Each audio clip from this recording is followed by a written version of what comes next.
Indian independence के ऐसे 5 facts जो 90% इंडियंस को पता ही नहीं है। इस वजह से नंबर 3 और नंबर 4 मुझे पर्सनली सबसे इंटरेस्टिंग लगा। So let's get started. क्या आपको पता है आखिर हम 15 अगस्त को ही क्यों इंडिपेंडेंस डे सेलिब्रेट करते हैं, किसी और दिन पे क्यों नहीं? जबकि इंडियन इंडिपेंडेंस एक्ट इससे लगभग 1 महीने पहले ही साइन हो गया था। एक्चुअली इंडिया के लास्ट वाइसरॉय लॉर्ड माउंटबेटन को लगा कि इंडियन इंडिपेंडेंस एक स्पेशल डे में होना चाहिए, एक स्पेशल डे जो ब्रिटेन के लिए स्पेशल हो, इंडिया के लिए नहीं। एक्चुअली 15 अगस्त 1945 वो दिन था जब ब्रिटेन और एलाइड फोर्सेस ने जापान में फाइनल विक्ट्री हासिल की और फाइनली सेकंड वर्ल्ड वॉर खत्म हुआ और इसी की सेकंड एनिवर्सरी में इंडियन इंडिपेंडेंस डे को फिक्स किया गया। फैक्ट नंबर 2, अब इंडिपेंडेंस डे पे हम सबसे पहले क्या करते हैं? सोचो, फ्लैग लगाते हैं। पर क्या आपको पता है पहली बार इंडियन फ्लैग को कहाँ होस्ट किया गया था? ये किया गया था कोलकाता का पार्श्वभगवान स्क्वायर में। पर तब इंडियन फ्लैग कुछ ऐसा नहीं दिखता था, इंडियन फ्लैग कुछ ऐसा दिखता था। 1906 के बाद भी कई बार इंडियन फ्लैग की डिजाइन को चेंज किया गया और फाइनली 1947 में इंडियन गवर्नमेंट ने हमारी करंट फ्लैग डिजाइन को एडॉप्ट किया। अब फ्लैग लगाने के बाद हम क्या करते हैं? ऑब्वियसली नेशनल एंथम गाते हैं। पर क्या आपको पता है 1947 में इंडिया की फर्स्ट इंडिपेंडेंस डे पर इंडिया के पास कोई नेशनल एंथम था ही नहीं। जन गण मन अधिनायक जय रविंद्रनाथ टैगोर का गाया हुआ ये नेशनल एंथम 1950s में इंडियन गवर्नमेंट द्वारा अडॉप्ट किया गया। पर 1950s से पहले इंडिपेंडेंस डे पर लोग क्या गाते थे?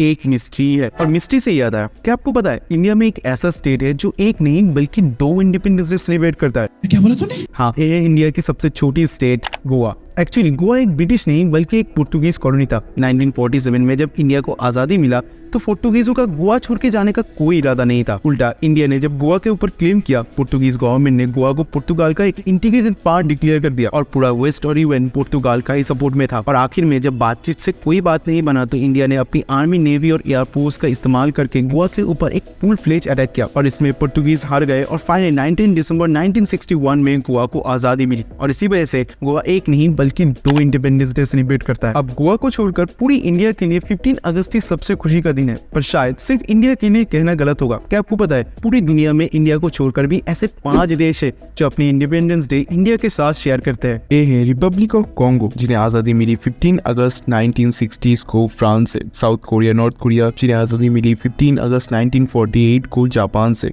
बहरीन जिन्हें आजादी मिली 15 अगस्त 1971 को ब्रिटिशर्स से और लिechtenstein जिन्हें आजादी मिली 15 अगस्त 1940s को। लोग किसी भी देश के इंडिपेंडेंस की जर्नी आसान नहीं होती। जो आजादी हमें मुफ्त मिला इसे पाने के लिए कई लाखों लोगों ने अपनी जान दिया। इनके बारे में जानना और इन्हें याद रखना हमारी ड्यूटी है। और अगर इस वीडियो से आपको इंडियन इंडिपेंडेंस डे के बारे में कुछ भी नया जानने को मिला तो इसे अपनी फैमिली और अपने फ्रेंड्स के साथ शेयर कीजिए। और आप सभी को हैप्पी इंडिपेंडेंस डे।